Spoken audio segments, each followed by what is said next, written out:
And in response to yesterday's shooting, the Trump administration announced it's now suspending all immigration applications from Afghan nationals. In a post late last night, U.S. Citizenship and Immigration Services wrote that the move is effective immediately.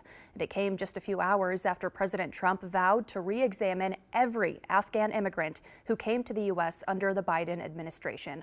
Our Danny Spiewak has a closer look at the response from Afghan families here in Minnesota. And Danny, a lot of people here on edge tonight. Yeah, Raya, based on a few conversations I've had today, there is a lot of fear right now in the Twin Cities Afghan community. After the U.S. withdrawal from Afghanistan in 2021, Minnesota resettled more than 1,000 Afghan refugees here, who are all facing an uncertain future now.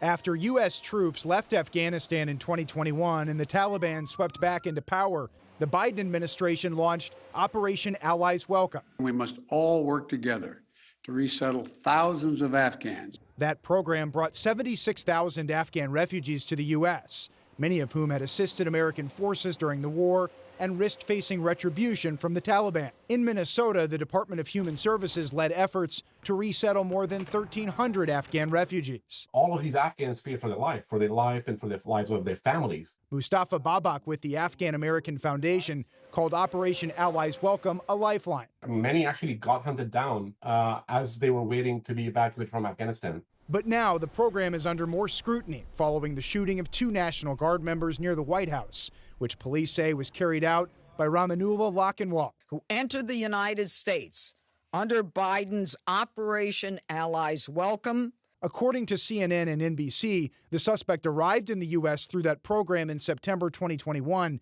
but later applied for asylum and was granted that status by the Trump administration this year. We must now re-examine every single alien who has entered our country from Afghanistan under Biden. The Afghan American Foundation strongly condemned the shooter and called the situation heartbreaking. But I also urge Americans to not give in to fear.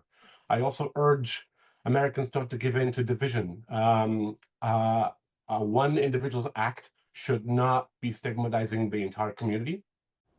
The Biden administration has previously said that the Afghan refugees who came to the U.S. under Operation Allies Welcome went through a lengthy screening and vetting process that included vetting from the U.S. Department of Homeland Security and Defense, the FBI, and the National Counterterrorism Center. Raya, back to you.